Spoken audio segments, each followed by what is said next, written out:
Canal Pro, el canal de la producción acompañando la campaña agrícola 2022-2023. Y en ese contexto es importante entender el comportamiento del mercado de los commodities. Y nosotros tenemos el privilegio ahora de encontrarnos aquí en Asunción con Hernán Fernández Martínez. Él es argentino, está dentro de una comitiva que visitó el país, principalmente los campos, para ver futuras inversiones. Él es asesor comercial y financiero para negocios agrícolas. También estábamos charlando, escribió mucho tiempo para revistas especializadas en agronegocios. Él nos va a marcar mejor esa parte. Hernán, primeramente, muchísimas gracias por tu tiempo y queremos entender un poco cómo estamos entrando en esta campaña agrícola, la zafra 2022-2023. ¿Cuáles son los factores que inciden en el mercado? Gracias por su tiempo y su saludo para el canal de la producción de aquí de Paraguay.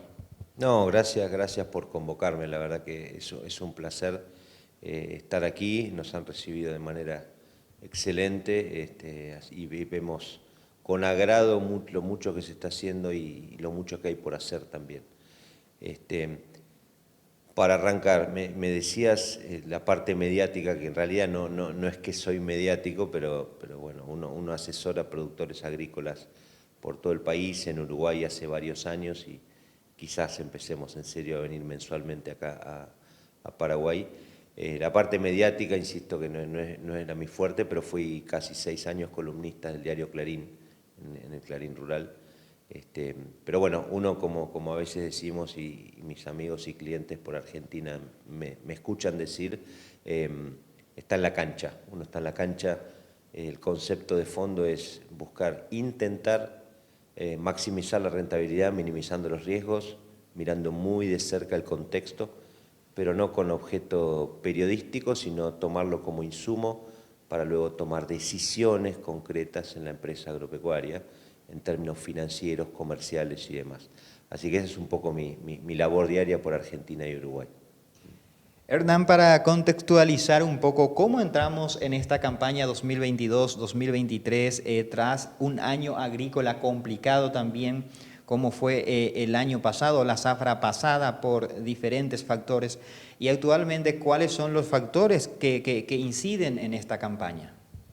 Bien, nosotros decimos a veces cómo entramos, casi que estamos empezando a salir, ¿no? Primero, porque nosotros suelo decir que así como se trabaja y se planifica la gestión productiva, también se puede, y uno humildemente, insisto, dice, se debería planificar la gestión financiera y la gestión comercial durante toda la campaña y no esperar a cosechar el producto para después ver qué hago. Bien, entendiendo esto, y como siempre sucede, pero más que nunca, hay una multiplicidad de variables que están afectando de manera diversa los precios de nuestros productos. Algunas buenas para el precio, lo digo ahora como Paraguay, y otras no tanto. A ver, detallando un poquito esas cuestiones. A veces digo, tenemos del lado de la oferta y la demanda, variables, y del lado de la incidencia macroeconómica, financiera mundial, otro tipo de variables que también afecta al precio de los granos. Si hablamos de oferta y demanda, en Sudamérica particularmente hay como dos polos. Tenemos dos grandotes, vamos a decirlo así. Tenemos a Brasil, que esta campaña sembró la superficie más grande de su historia, cerca de 43 millones de hectáreas, 43 millones de hectáreas, lo cual es una locura, y va en línea una cosecha de 150 millones de toneladas o algo más. Por un lado, oferta de soja, el primer productor y exportador de grano de soja del planeta, por detrás de Brasil vendría Estados Unidos, y por detrás Argentina / Paraguay, aunque parezca mentira. ¿Por qué? Porque Argentina en realidad exporta harina y aceite de soja. Argentina no es un gran participante del mercado de grano de soja, exactamente. El grano de soja usualmente, el gran consumidor importador del mundo es China y sus principales proveedores son Estados Unidos y Brasil y Paraguay ayudando. Argentina es el gran productor de harina y aceite de soja, ¿tá? Con un polo de molienda concentrado más grande del mundo. Bien, entendido eso, Argentina, en contraposición con lo de Brasil en esta campaña, está viviendo una situación muy tristemente complicada en términos productivos, por una mezcla de una sequía que se clavó en Argentina ya por abril-mayo de 2022 y todavía no terminó, motivado por la Niña, por baja temperatura en el Océano Pacífico Ecuatorial, no viene al caso temas técnicos de la famosa Niña o el Niño, pero la realidad es que la Argentina golpeó muy fuerte y va a generar un recorte en la producción más que relevante. La campaña pasada se habían producido 43.300.000 toneladas en Argentina. Todavía obviamente no hay certeza, pero en algún lugar cercano a los 33 estaremos esta campaña. Íbamos a crecer en 400.000 hectáreas de soja y terminamos sembrando 100.000 hectáreas menos que la campaña pasada. O sea, el recorte es muy relevante. ¿Y por qué eso le puede importar a Paraguay? ¿O debería importarle? Porque ese polo de molienda concentrado tan relevante en todo el complejo portuario de Rosario necesita soja como insumo para moler y fabricar harina y aceite que se exporta al mundo.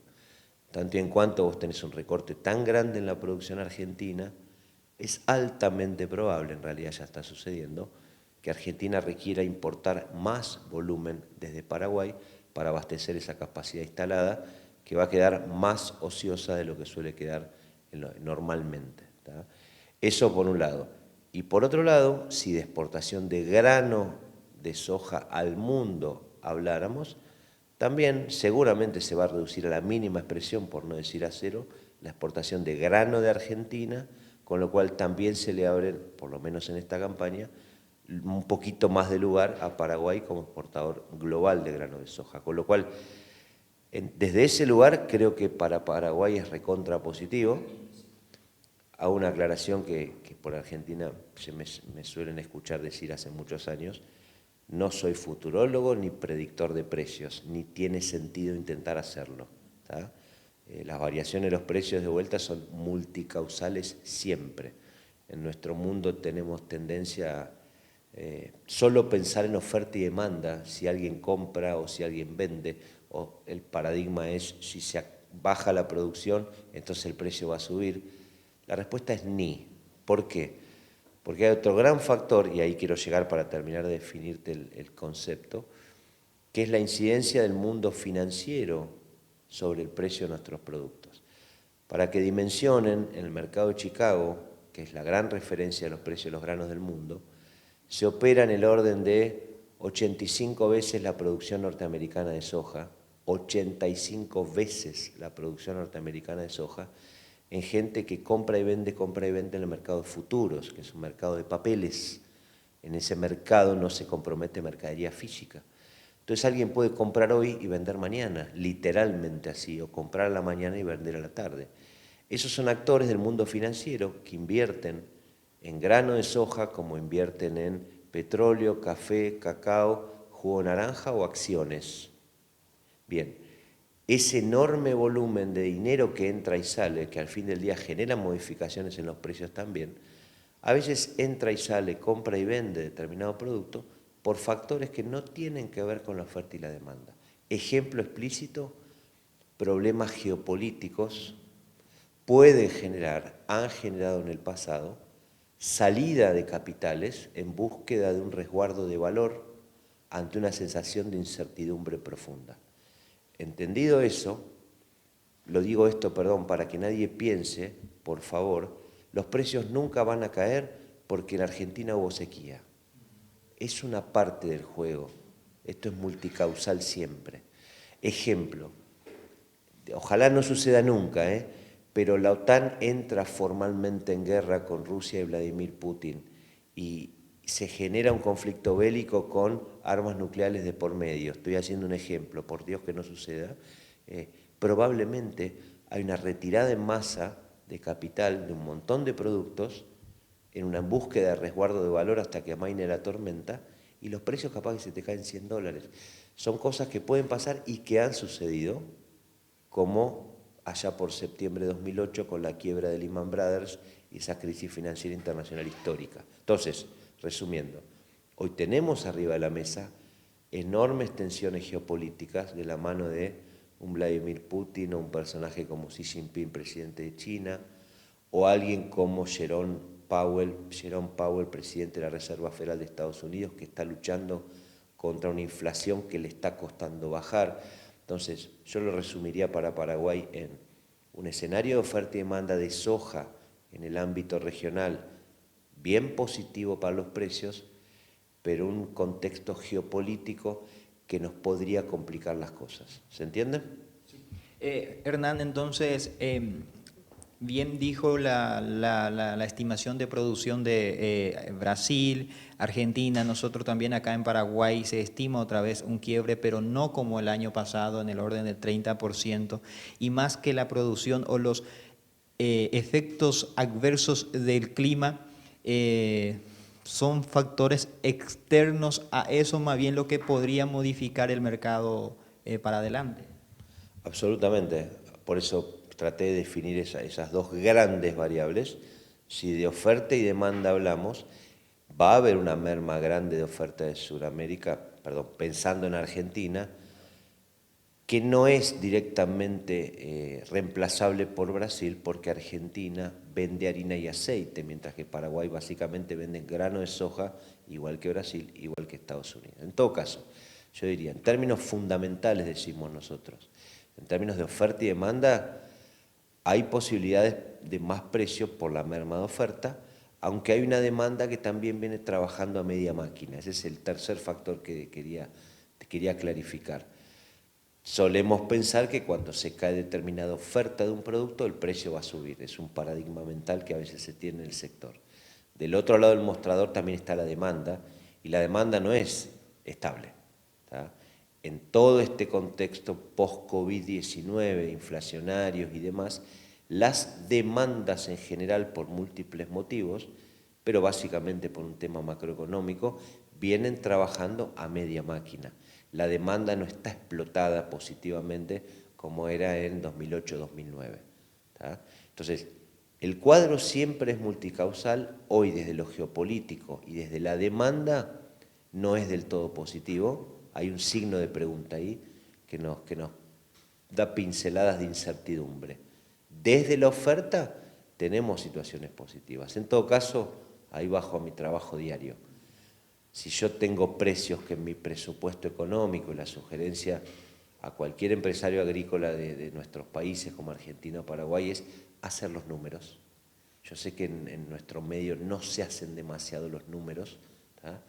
Pero saber qué resultado me deja un determinado precio, no tengo dudas que a un rendimiento presupuestable normal en el Oriente, en el Chaco paraguayo, a un rendimiento presupuestado normal, los precios actuales dejan un muy buen resultado.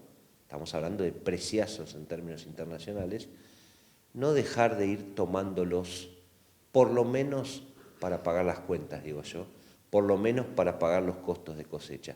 No quedarse esperando, como sucede siempre, que los árboles crezcan hasta el cielo, porque no suele suceder. Por último, para cerrar este punto, Hernán, mirando la producción del bloque Paraguay, Argentina y Brasil, ¿Argentina sería la más afectada por el clima en esta campaña? No tengas ninguna duda, ninguna duda. Brasil primero de la mano de una superficie sembrada histórica, pero Brasil está teniendo algunos atrasos en la cosecha, pero encima por excesos de agua, con lo cual no sería demasiado preocupante para el maíz que viene después de esa soja. Brasil, producción récord. Paraguay, lo que estuve viendo en la práctica, no va a ser una catástrofe como sé que fue el año pasado, posiblemente haya mermas en algunas regiones, no va a ser una catástrofe. Y por superficie récord en Brasil, producción récord en Brasil, pero por el lado de Argentina, números redondos, vamos a tener 10 millones de toneladas de soja menos. Subrayo, ¿eso significa que el precio va a subir hasta el cielo? No necesariamente, ojalá así fuera. ¿Se entiende? Sí. Perfecto, Hernán.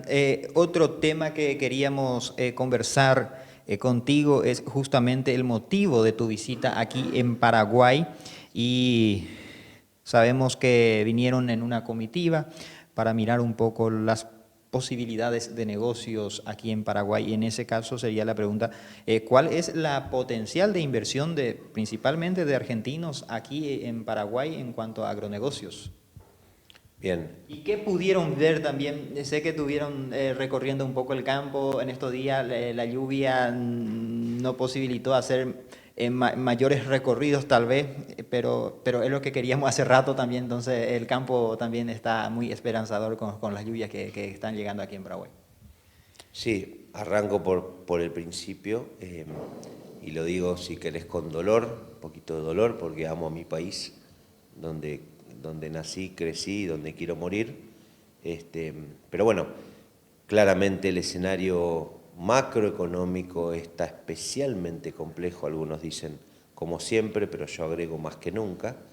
Y en ese escenario, con las dificultades, sobre todo en términos de estabilidad de reglas y de un montón de cuestiones que, entre comillas y con tristeza de vuelta, obligan, empujan a un empresario agropecuario de la Argentina que cuenta con liquidez, la que fuera, chiquito, mediano, grande, a explorar nuevos horizontes. En esa exploración de nuevos horizontes, muchos de mis clientes me han, me han bajado si querés, la función, me han el pedido de explorar esos nuevos horizontes, de armar algunos viajes de inversión. En términos de exploración de horizontes, conozco bien Uruguay, Estados Unidos lo conozco donde viví en el 98, pero bueno, queda un poco lejos.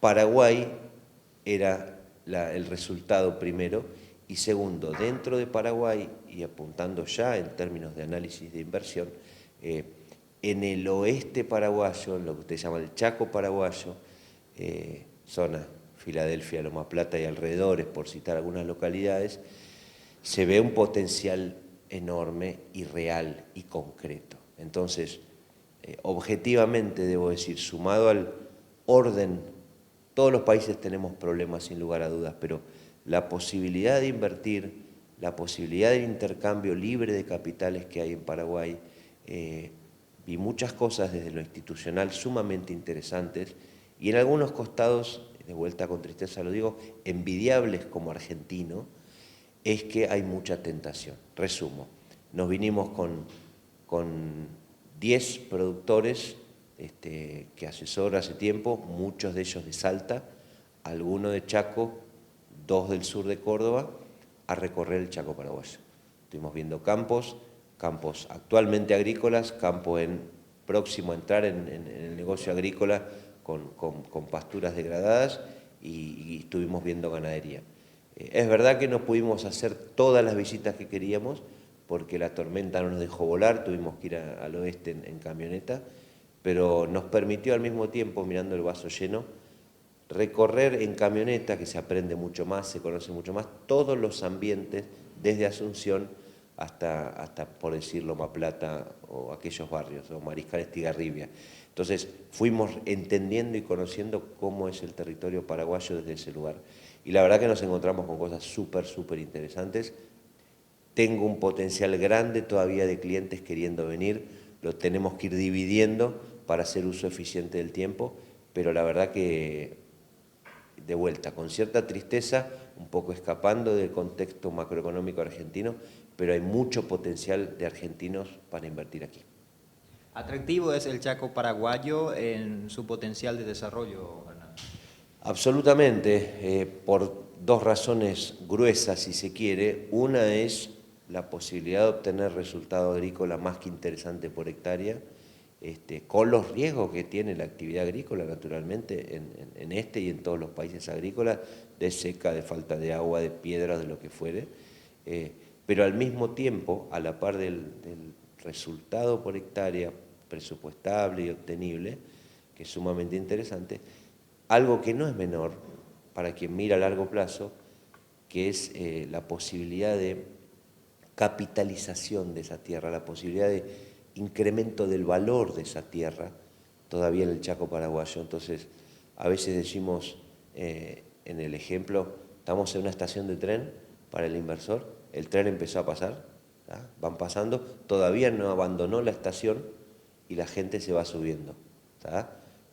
Pero bueno, creo que todavía falta mucha parte del tren por pasar, pero en algún momento deja la estación y probablemente los campos en el Chaco paraguayo se valoricen y se valoricen mucho, ¿tá? Cuando haya más desarrollo de infraestructura todavía, la famosa bioceánica, el corredor bioceánico, hay muchas cosas por desarrollar por allá que pueden incrementar el valor de la tierra. Entonces, resumiendo, todas esas tres patas, yo diría, la intención de salir del entorno argentino, la intención de ganar dinero produciendo legítimamente y la posibilidad de valorización de la tierra, son tres factores que hacen al Chaco paraguayo súper interesante. Gracias por tu tiempo, Hernán, y seguramente vamos a seguir viéndonos por aquí y conversando mucho más sobre estos temas. Sí, no, gracias a ustedes y gracias a Paraguay por recibirnos. Quiero hacer un especial y público agradecimiento a Marcos Caín y a SGA que nos ha llevado de la mano, y creo que andaré seguido por acá, posiblemente el mes que viene y de acá hacia adelante todos los meses. Así escuchamos a Hernán Fernández Martínez, asesor comercial y financiero para negocios agrícolas, que está aquí de visita en Paraguay, y estuvimos charlando un poco sobre el potencial de negocio del Chaco paraguayo principalmente, y también el comportamiento del mercado de los commodities. De esta manera cerramos la entrevista con el señor Hernán para el canal de la producción.